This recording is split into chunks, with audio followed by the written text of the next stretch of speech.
સ્વાગત છે તમારું માય સફરના એક નવા વિડીયોમાં। તો આજે આપણી સફર છે દ્રોણેશ્વર। આપણે પહોંચી ગયા છે ગીરગઢડા અને ત્યાંથી આપણે જઈએ છીએ દ્રોણેશ્વર 5 કિલોમીટર। ગીરગઢડાથી આ સીધો રસ્તો છે ઉના બાજુનો અને આ છે દ્રોણેશ્વરનો રસ્તો। મામલતદાર કચેરી અને અહીંયાથી જવાશે દ્રોણેશ્વર।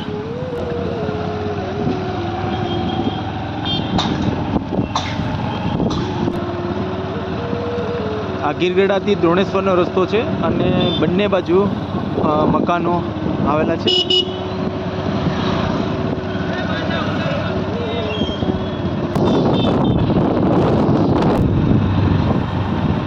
સરસ મજાનું ફાર્મ હાઉસ અને સામે એકદમ મસ્ત નજારો, ઊંચા ઊંચા પર્વતમાળાઓ અને સામે પણ એકદમ જંગલ વિસ્તાર અને પર્વતમાળાઓ। ખૂબ જ સરસ રમણીય દ્રશ્ય છે।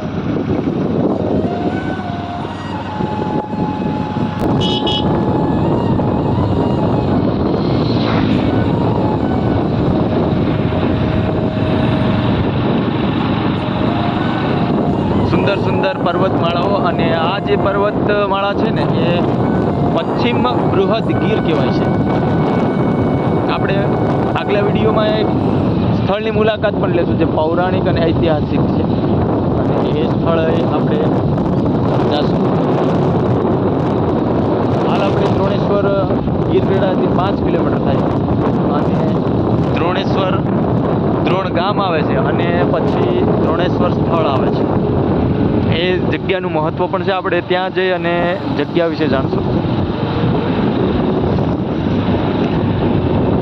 ચારે બાજુ લીલુંછમ ખેતરો અને પર્વતમાળાઓ પણ લીલીછમ, જેણે લીલી ચૂંદડી ઓઢી હોય ને એવું લાગે છે।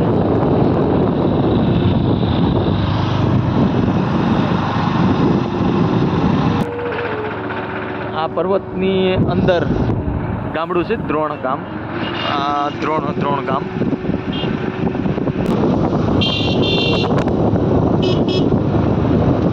આ દ્રોણ ગામ છે।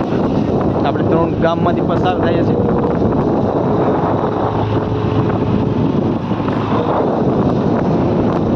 સરસ મજાનું ગામ છે અને એકદમ પર્વતીય વિસ્તારમાં વચેલું ગામ છે, ઊંચા ઊંચા ટેકરાઓ ઉપર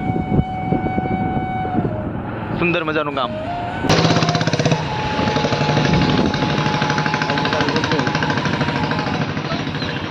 આ દ્રોણેશ્વર ગામનો નજારો અને હવે આપણે ગામની બહાર નીકળી ગયા છે।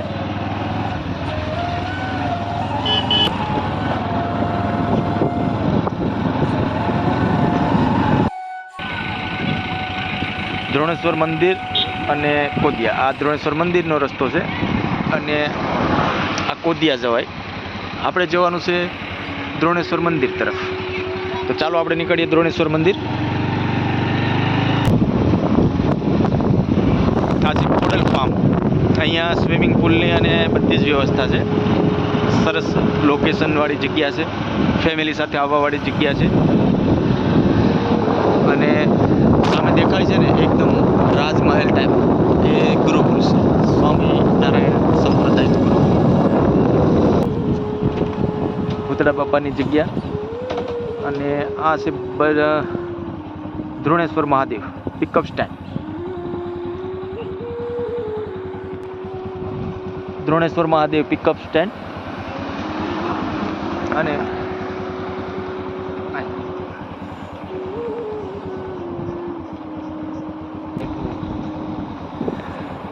દ્રોણેશ્વર મંદિર તરફ અને અહીંયા આ બનેલો નવો પુલ ઉપરથી પણ જઈ શકાય છે। એ ડાયરેક્ટ આપણે ગુરુકુલ જવું હોય તો જઈ શકાય।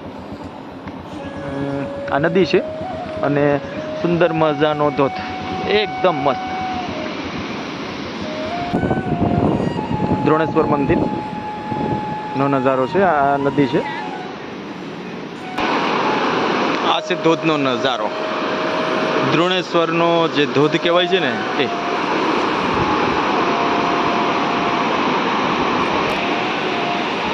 અહીંથી નીકળતી આ મસુંદરી નદી અને એના કાંઠે આવેલું આ દ્રોણેશ્વર મહાદેવનું મંદિર છે. આપણે ત્યાં પણ જઈશું અને જે પાણી છે ને એ જલધારા વર્ષોથી ક્યાંથી નીકળે છે એના સંશોધન માટે તો ઘણા બધા વૈજ્ઞાનિકોએ માથા ખંજવાળીને આવી વયા ગયા, પણ સંશોધન નથી કરી શક્યા. એ દર્શન આજે હું તમને કરાવવાનો છું. આ જો અહીંયાનું આ લોકેશન જો.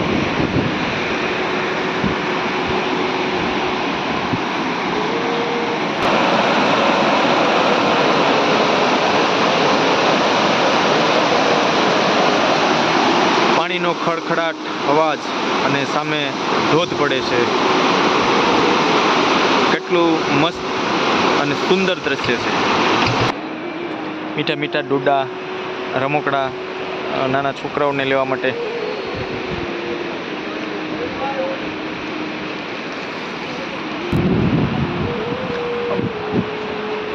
મંદિરના દર્શન માટે પણ અંદર જઈએ આપણે હવે. છે એ પ્રાચીન પૌરાણિક મંદિર કે જેને દ્રોણેશ્વર મહાદેવ તરીકે પણ ઓળખાય.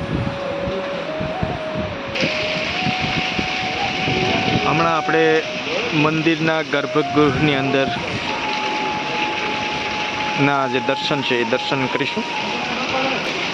અને ત્યાં જે ગૌમુખની અંદરથી જે પાણી નીકળે છે ને એ જોશું. ઘણા વૈજ્ઞાનિકો સંશોધનો માટે પણ આવ્યા હતા કે ભાઈ પાણી ક્યાંથી નીકળે છે, પણ હાલ સુધી એ સંશોધન થયું નથી. કેમ કે ભાઈ સનાતન ધર્મમાં જે જોડાયેલી વસ્તુ હોય ને એ ખરેખર અદ્ભુત હોય, કે ઈશ્વર છે એની અનુભૂતિ કરાવે છે.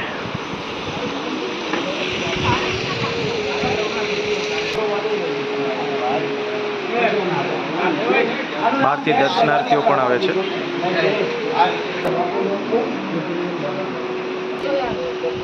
કોટિયા મહારાજ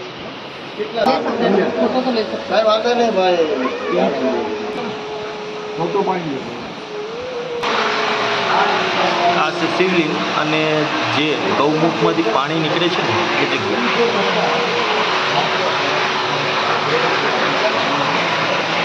સનાતન ધર્મની જે સત્યતા છે એ સાબિત કરતી આ એક સ્થળ છે. અને અહીંયા ગૌમુખમાંથી પાણી 24 કલાક અને વર્ષોથી, પૌરાણિક વર્ષોથી નીકળે છે. અદ્ભુત જગ્યા છે.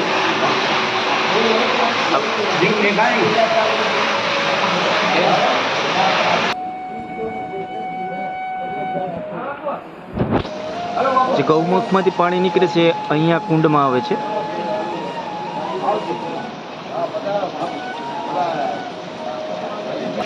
અને ત્યાંથી થઈ આ જગ્યાએ થઈ અહીંયા નીકળે છે. અને અહીંયાથી સીધું આ પાણી છે ને એ નદીમાં જાય છે. મચ્છુંદરી નદી જેને કહેવામાં આવે છે. કોદિયાનો જે ડેમ છે અને ડેમમાંથી ઓવરફ્લો થઈ અને દ્રોણેશ્વરથી જે આ નદી નીકળે છે એ સીધી ઉના જાય છે. આ એ જગ્યા છે. 24 કલાક 365 દિવસ અને જ્યાં સુધી 5500 વર્ષોથી પણ વધારે સમયથી આ પાણી છે એ નીકળે છે.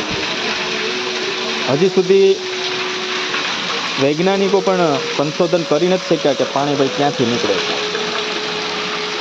આ મંદિરની જગ્યાની એક્ઝેક્ટ ઉપર હનુમાનજી મહારાજની જગ્યા પણ આવેલી છે. આપણે ત્યાં પણ હમણાં દર્શન કરવા જઈએ. અને આ છે દ્રોણેશ્વર મહાદેવ. સામે છે ડેમ છે અને આ નદી છે. હવે જઈએ ઉપર આપણે આ પગથિયા ચડીને હનુમાનજી મહારાજને ત્યાં ઉપરનો નજારો.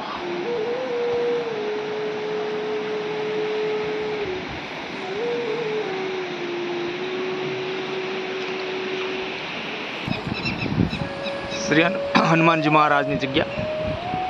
આ છે કાળ ભૈરવ દાદાને.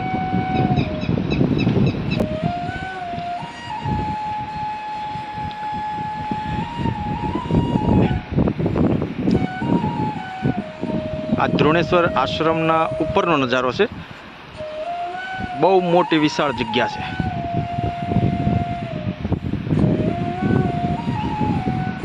અહીંયા છે સંત કુટીર. કોઈ પ્રસંગોપાત જો આવે તો અહીંયા એમના રહેવા માટે, જમવા માટેની બધી જ વ્યવસ્થા છે.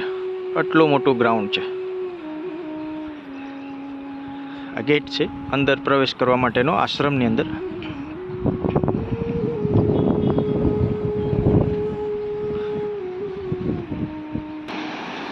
આ હોલ છે. અંદર તમારે કોઈ પણ જો તમારું પિતૃ કાર્ય માટે અથવા લગ્ન પ્રસંગ માટે, હવન માટે, યજ્ઞશાળા જેને કહેવાય એ ટાઈપનો એક અહીંયા હોલ છે. અહીંયા પણ બધી સુવિધા છે. તમને હવનકુંડ આપશે, લાકડા આપશે અને હવન માટેની ટોટલી સામગ્રી. સામે નદી.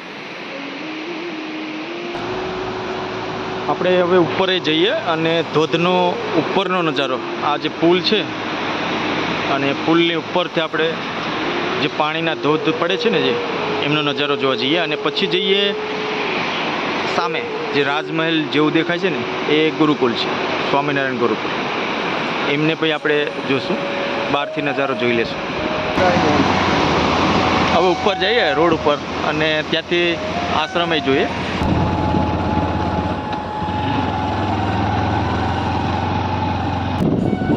પુલની ઉપરનો નજારો.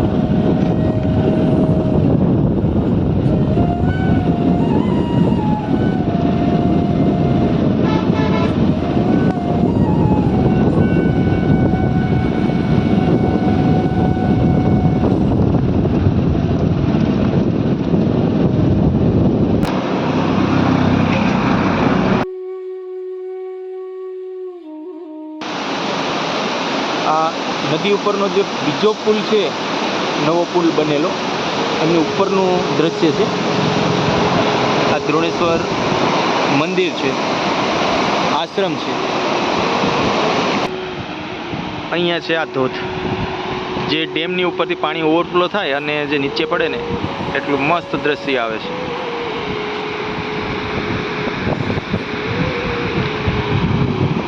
તો દોસ્તો, કેવી રહી આજની આપની સફર? આપ અમને કોમેન્ટમાં જરૂરથી લખજો કેવી મજા આવી. અને જો તમારા વિસ્તાર અને ગામની અંદર પણ જો કોઈ આવું સ્થળ હોય તો કોમેન્ટમાં લખજો. અમે ત્યાં મુલાકાત જરૂર લઈશું અને આપણે ચેનલ ઉપર દર્શાવશું. દ્રોણેશ્વરના ફેમસ ડોડા. આ ગીરના ડોડા છે અને બાફેલા એક નંબર. અને સૌરાષ્ટ્રના સૌથી ફેમસ ડોડા હોય ને તો આ દ્રોણેશ્વરના.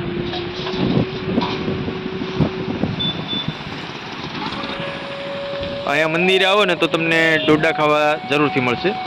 પુલની ઉપરની સાઈડ, નીચે, બંને તરફ.